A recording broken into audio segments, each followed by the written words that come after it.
Assalamualaikum warahmatullahi wabarakatuh.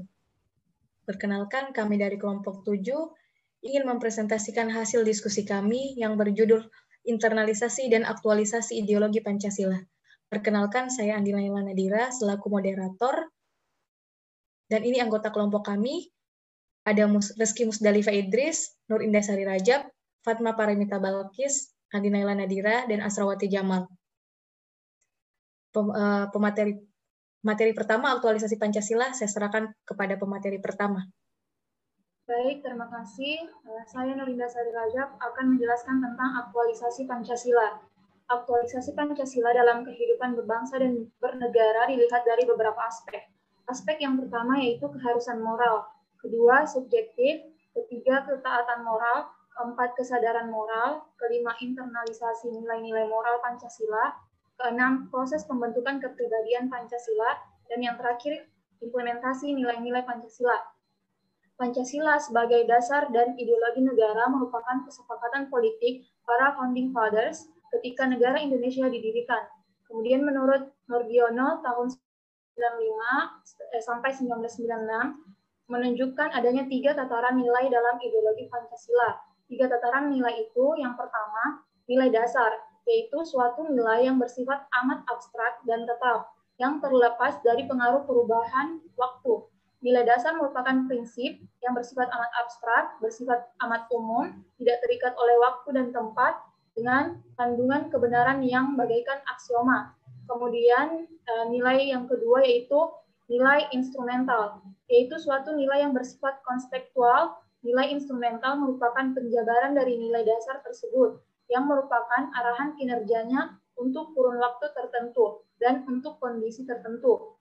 Nilai instrumental ini dapat dan bahkan harus disesuaikan dengan zaman.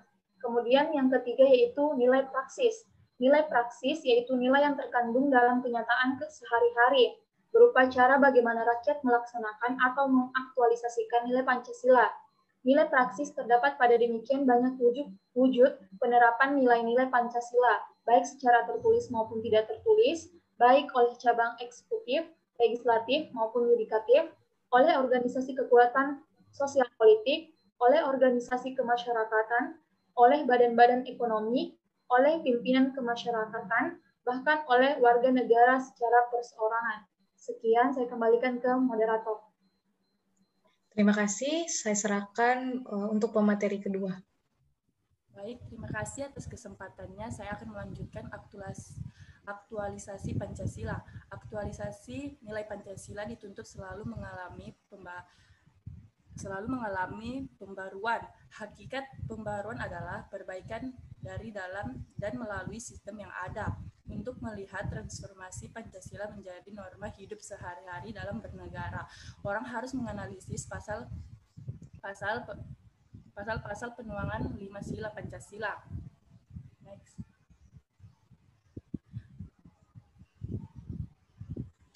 Adapun hambatan internalisasi Pancasila, hadirnya keputusan Presiden Republik Indonesia nomor 24 tahun 2016 tentang hari lahir Pancasila telah menetapkan tanggal 1 Juni 1945 sebagai hari lahir Pancasila, tidak membuat serta-merta Pancasila sudah terinternalisasi secara konsisten ke dalam diri negara Indonesia.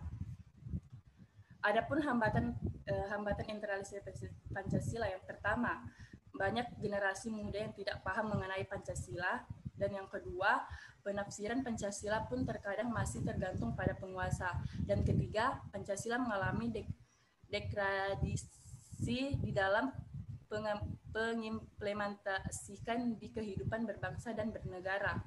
Baik, itu saja dari saya kembalikan ke moderator. Terima kasih. Terima kasih. Materi tantangan Pancasila dan di era globalisasi saya serahkan ke pemateri selanjutnya. Baik, terima kasih atas kesempatannya. Saya atas nama Reski Musdalifa Idris sebagai pemateri ketiga akan membahas mengenai tantangan Pancasila di era globalisasi. Nah, tantangannya itu yang pertama itu ada pergeseran nilai. Nah, sesuatu yang baru termasuk nilai, teknologi, budaya, dan lainnya ini secara otomatis dapat diintegrasikan ke dalam kondisi individu atau masyarakat yang menerimanya, sehingga tidak jarang banyak pengaruh-pengaruh dari luar yang dapat menggeser nilai-nilai dari Pancasila itu sendiri. Nah, contohnya yaitu Pancasila yang mengutamakan asas gotong royong yang lama-kelamaan bergeser ke individualisme karena pengaruh globalisasi. Kemudian yang kedua itu ada pertentangan nilai. Nah, masuknya nilai-nilai baru dan nilai-nilai asing yang tidak sejalan atau bahkan bertentangan dengan nilai-nilai luhur dari pandangan hidup masyarakat. Contohnya yaitu budaya ateis yang tidak sesuai dengan nilai sila pertama Pancasila yaitu ketuhanan yang Maha Esa. Kemudian yang ketiga itu perubahan gaya hidup atau lifestyle. Nah, globalisasi ini membuat jarak antar negara yang serasa tidak ada sehingga banyak masyarakat yang meniru budaya luar dengan mudah. Contohnya style pakaian artis K-pop atau Korea yang diikuti oleh penggemar-penggemarnya di Indonesia. Kemudian yang terakhir itu ada berkurangnya kedaulatan negara. Nah, pemerintah ini harus mengakui dan bekerja di suatu lingkungan di mana sebagian besar penyelesaian masalah ini harus dirumuskan dengan memperhatikan dunia global atau seiring dengan globalisasi. Itu saja dari saya kembalikan ke moderator. Terima kasih. Materi solusi menghadapi era globalisasi saya serahkan ke pemateri keempat. Baik, terima kasih atas kesempatannya. Saya Fatma Paramita Balkis sebagai pemateri keempat, yaitu solusi menghadapi era globalisasi yang pertama, menjadikan Pancasila sebagai filter atau penyaring nilai-nilai baru. Rakyat Indonesia perlu untuk dapat menyesuaikan diri dengan cepat terhadap perkembangan zaman, tetapi Pancasila diperlukan untuk mempertahankan nilai budaya aslinya. Yang kedua, Pancasila dapat digunakan untuk memilah mana saja nilai yang dapat diserap untuk kemudian disesuaikan dengan nilai-nilai Pancasila sendiri. Dengan begitu, Pancasila tidak kaku dan menutup jalan bagi adanya perubahan.